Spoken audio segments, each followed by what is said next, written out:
Hey everybody. Hey Pilot. Hey, how's it going? It's going good. I am feeling pretty excited to get into the weekend here. And it's going to be a good Friday. We're going to get a lot done and then call it a day and relax this weekend a little bit. So, Yeah. how about you? Same here. And I think particularly looking forward to next week as well. Yes. The it's gonna be a good Friday, it's gonna be a good weekend, and when the weekend's over, we're headed to Providence. Yes. Pilot and I are both headed to Providence next week for the OpenEd24 conference, and we're really excited. This is the first sort of like larger in-person conference that I've been to in a good bit. I think the last in-person conference I went to was Reclaim Open. So Yeah, um, actually. yeah, but obviously, like putting on in a conference very different than attending one. Not that I mean the whole team put it on. That's what I mean, right? Like Yeah. hosting a conference very different. But yeah, I'm really excited. I've never been to Providence, and yeah, we just wanted to chat about what we're doing there and what we're excited about, and kind of look ahead here to Open Ed.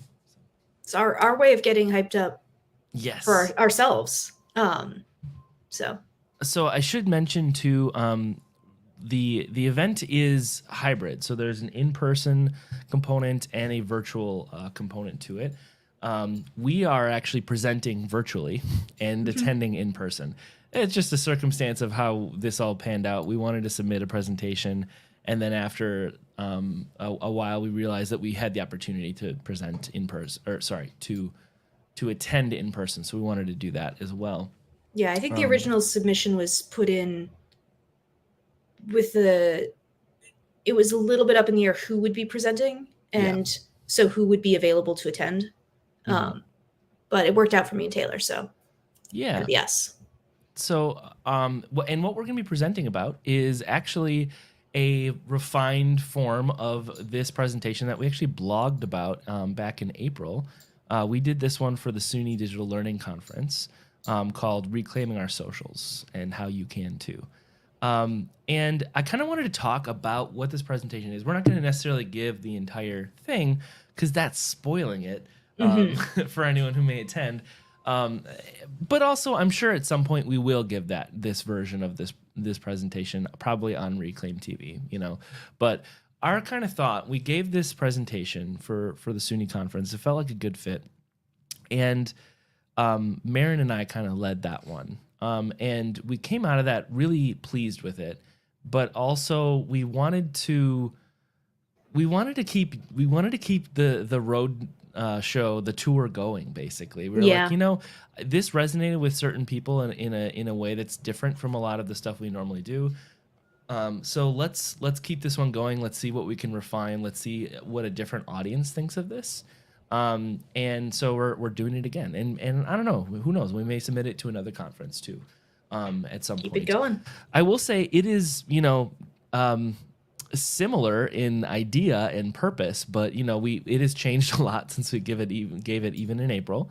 And basically the cool thing I think too from our perspective at Reclaim is we're a small team, but there's like probably at least half the team is very involved in the directly involved in the mission of this, which is like how we've been communicating as a company Hmm. fundamentally.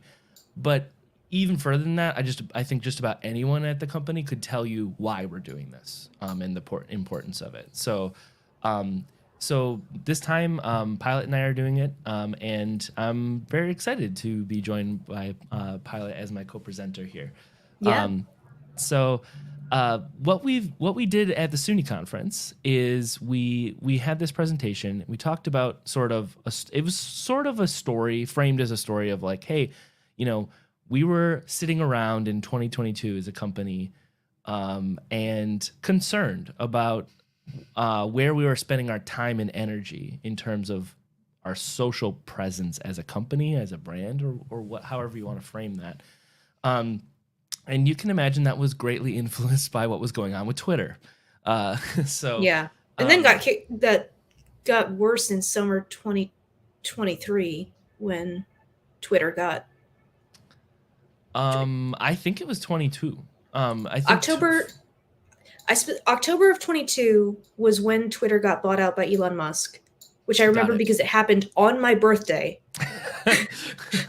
Amazing. So that was amazing news to this is gonna be receive. 2-year anniversary. Yes, and then in summer of 2023 is when it got rebranded to X and imploded. Okay. Yeah. So anyway, there's a lot of reasons. Frankly, the presentation is not about why we're not bullish on Twitter, but is more about, hey, we had these thoughts and it sparked us to rethink our strategy. Because before then, I mean, it had been a while since I think we as a company really strategized around this stuff. Yeah. And thought about, again, maximization of sort of time and effort. Like what is going to be most valuable and sustainable and long-term, benefit, and also going to be possible for us to do and as a small team. So we basically, the presentation kind of goes through what we were concerned about, what we identified as an issue, and what we did about it. So we talk in the presentation a little bit about how we explored Mastodon, and I shouldn't say explored. We're still exploring there. We are currently on Mastodon. I would say that's in a lot of ways kind of our main like social type platform at the moment. But really our larger strategy around it. So, and we made this was, I think, an hour-long workshop or 45 minutes. I can't remember exactly. So we actually had a activity component where we mapped out sort of the tools we used and encouraged others to do the same. And then we talked about it and shared those maps. And we used visitor resident mapping to do that and explore that. We're going to bring that one back. I really like that exercise. Yeah, this new version of this presentation is only 25 minutes long, so we don't have like time to, think, pair, share our visitor reps. Yeah. Is the teacher jargon doing it for anybody? But like we don't have time to, talk in depth about the mapping and then encourage everyone to do them in the session and then share them and discuss them. But we are going to still use it as a tool, as a visual tool, and we'll describe it briefly in our presentation. And I mean, visitor resident mapping has been, the concept of visitors and residents has been around for quite a while. It's a response to sort of, it's a response to a lot of things, honestly, but especially the like digital natives thing of like, oh yeah, like young people understand technology because they were born into it. And I think most people who pay attention to that space know that's not really true, and also not very useful, especially. So this is sort of a larger framework and a larger idea, but part of it is a mapping process. And David White's done a lot of stuff. In fact, there are newer and in other models that they like even more than visitors and residents. But the mapping process is specifically useful because I think it's specifically useful because it's kind of simple to understand, and mapping is fun. So it's a visual aid that you can put together quickly and people can kind of latch onto, and can be useful. So we do that as part of the presentation to sort of map out where we were and what these tools were used in what sort of ways for us. Which is interesting when you apply this mapping to a company or a brand instead of individual.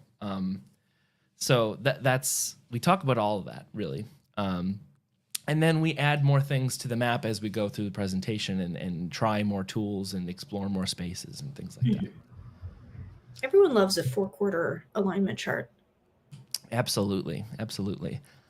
One of my favorite things too about this whole process for us at Reclaim of, where else should we be in a social context? Where should we be posting? What should our presence look like? Is we're a small enough team that we didn't have to do like, there's not much point, frankly, in doing like a larger branding and market research exercise. It was mostly just kind of talking about what we feel strongly about as individuals who work at this company, and how we can really demonstrate as a hosting company one way to have a digital presence. So all of that is kind of what this presentation is steeped in, I would say. So if you're curious, we do have this blog post on our blog.reclaimhosting.com/reclaiming our socials. This is the version of it from April. Like I said, it's pretty significantly different, but than what we're giving in next week. But the core is still there. You can get it as a PDF too, and we really kind of explore sort of what we learned through the process and what our current strategy is. And I have really no specific qualm about spoiling the current strategy. And I think a lot of folks who stumble upon this video probably already know, because you're kind of already paying attention if you're watching this. But our current strategy is one of both diversification. We want to be in more places online, but also of funneling folks to the places that we do own and control. And so we think of using social media like Twitter and Mastodon and now Blue Sky as a way to promote what we're doing on our blog or our newsletter or our website where we have flex courses. Those are the spaces. And fundamentally, that is not a new concept to this company. that is what we're about, right? It's in the name. Yeah. But I think before, like, say, 2022, we were very much practicing that at an individual level. There's an encouragement at Reclaim Hosting to blog and have, like, for individual employees to have their spaces and use them. But we didn't really have the space, bandwidth, or time to kind of practice that as a company. And it didn't really make sense at that time. Now we have this whole ed tech thing. We're making videos once a week. We're making flex courses that are free to check out and participate in. We're doing more workshops, things like that. It makes a lot more sense to try and let people know what we're doing, So that's a preview statement of purpose maybe on the presentation. And Pilot and I are really excited to do that. But this will be probably for folks who are watching, if anyone's watching live right now, it's probably gonna be a short stream today. We both have a lot going on today, but we did also want to kind of turn to the conference itself, for maybe anyone who's attending or thinking about registering late or it's not, something. well, I think they haven't closed registration yet. I think you can still register. Yeah. So and also there's a virtual component too, so you could not travel. You're not committing to traveling to Providence on less than a week's notice. Yeah. So anyway, and I will say it's a very well run conference. It's a very reasonable conference in terms of cost. I'm very excited. But we've got the whole schedule up here. I've picked a couple things that I'm excited about that I wanted to highlight. And Pilot, I don't know if there's things that you wanted to. In fact, I've gone through a bit. I need to go through more. But I have a couple things on the list for right now. Sure, let's start with yours. Well, you've now put me on the spot. The ones that I was looking at are, how do I filter to just my stuff? I have no idea. Never mind. The stuff that I was looking at is on day one around the 2:15 block. There's a project management one. There's the embodied sonic meditation. Oh, wow. Which I'm just curious about what that is. That's one of the in-person ones. And then you also have this on your list, the ebook of one's own, open e-portfolio templates. Yeah. So a couple reasons. It says of one's own, so I feel Yeah. like I have to check out what's there. But Terry Green is involved in that one. So Terry Green is fantastic, and I think most recently in the Reclaimiverse did a amazing session at DS 106 Radio Summer Camp right away Yeah. on Monday actually. Yeah, I definitely want to check out. That's a virtual session too, so you can all people can watch that far and wide. Yeah, so I didn't put it on my list yet, but I'm going to. I'm very interested in the embodied sonic meditation session as well. Mostly because in the long ago, I was a music educator, I was and looking at that and going, wonder if Taylor's seen I this. don't know much about OER in the context of music education. Mhm. I mean, I'm aware of an open music theory textbook. Actually, in fact, I've even talked to the person who made it, or who's involved in making it. But that's kind of it for me. There's but even further than that, this actually kind of sounds like embodied sonic meditation. Kind of sounds like a bringing some concepts of music therapy into broader higher ed music education. So I don't know. I'm just curious about that one. I don't know if I'll be able to attend. There's a lot all happening here that I think is interesting, but maybe I can check it out as a recording or something like that. The project management one is particularly interesting too, especially for statewide OER projects. Probably for Pilot and I, just from the purposes of like, how do these projects go? Like, it would be interesting to have some insight for the company on how those things are organized and what the challenges are. Yeah, and we work with a couple of statewide systems. Yeah. Some of which are quite deeply committed to OER. Sure. Yeah. SUNY is extremely into that, and we host some of those OERs that they make. Yeah. Yeah. So for sure.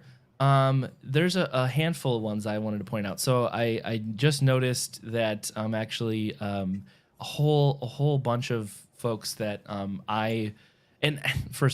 second of all, like I am terrible with like names and stuff. So there's probably some people on here there are some people on here I recognize I'm pointing out, and maybe other people that I should recognize. But the Higher Education for Good Voices, building an open collaborative authoring community. First of all, you had me at the title. But I'm really interested to see Jim, Luke, and Kate Malloy involved in that. Yeah. So I'm very excited about that one. Just in time creating digital open learning resources using generative AI. Also very interested in that. That's a Downs joint. So I'm going to check that one too. There is what else did I? Mary Isbell's got one that I highlighted. Yeah, well, there's this session with us. Oh yeah, I'll go to that. Mary Isbell, who was just on Reclaim TV, was it last week or 2 weeks ago? 2 weeks ago. 2 weeks ago, talking about Open Lab, has a session searching for wonder or teaching literature with student selected texts. So that's going to be super cool, I think, as well. And I'm definitely going to want to check that one out. You just scrolled past one that was it's literally about time managing urgency, and it's like I would love to know more about. Yeah, that's interesting. There's so many good sessions here. Yeah, for sure. What else did I bookmark here already?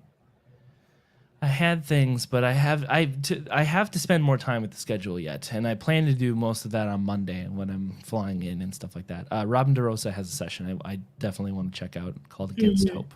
God, there's so many different names that I recognize in passing. Franken OER. I want to know more about that. People are just really good at titles. I keep seeing different titles and going, I don't know what this is off the top of my head, but I want to find out. Yeah. So there's a bunch of lightning talks, which are submitted as videos and available at any point during the conference. And so there's one I haven't watched yet. but I believe is like already uploaded and I could watch it like right now, with Harper Friedman and Alan Levine. So I'm very excited to check that out, about OERs, and from B campus. BC Nice. campus. So very cool. Definitely going to check that out. I believe Jim and Paul Bond submitted a lightning talk. Yep, the doctor Yeah. is in Open to Oblivion. And so that one I haven't That watched talking yet. about the AI. Yes. Yeah, the Dr. Moving one. Yeah, so this lightning talk will share the experiences. I think they talk about what it was like in the course to use it. Right. My computer is struggling at the moment. It's being very slow. It's trying to do a lot, to be fair. But I mean, I just have it on a web page. I guess I'm doing a whole live video. I was going to say, you're streaming. Whatever. It's fine. Fine. Transforming the classroom with roleplay and AI. Okay. Where? What? Top of your screen right now. You don't There even we need to go. scroll. Amazing. Yes. Definitely checking that one out. So there's a lot of cool stuff on the schedule that Pilot and I have just mentioned. I've already got like 18 conflicting things time-wise, so I'm gonna have to make some hard choices, and I haven't even looked at half the schedule yet. So there's several good things in our time slot, and I'm really sad because people should come to see our talk, but I would like to go see other people's talk. I already know our talk. Yeah, that's how it goes, right? Yeah. I'm excited, and I will also be enjoying watching a lot of really smart people say really smart things. That's my favorite thing about these conferences, is kind of treating it like entertainment that is enriching. Definitely. So a little bit of a break, but conferences are always a busy time. So yeah, I'm very excited, and I don't know. I think with that we might end it a little early today, because we both got a lot going on. Anything else before we call it a day, Pilot? there's a session on, what is this, Wednesday? I think it's Wednesday, about course design on the fly, how to design a role-playing game in 1 hour or less. And it's a 25-minute session. So wow. So learn how to do this in an hour in 25 minutes. Yes, and I'm impressive. Yeah. As someone who's been like thinking about probably putting together a campaign for like a year, this is amazing to me in concept. So yeah. Yes. we talked like a million. This is sort of on the topic actually of what we were saying earlier about how do we connect with people, and what do we want to do in the community and for the community, and how do we talk to people and stuff. A million, billion, zillion, trillion years ago, we vaguely discussed the concept of what it would mean to make and host an edtech themed tabletop RPG.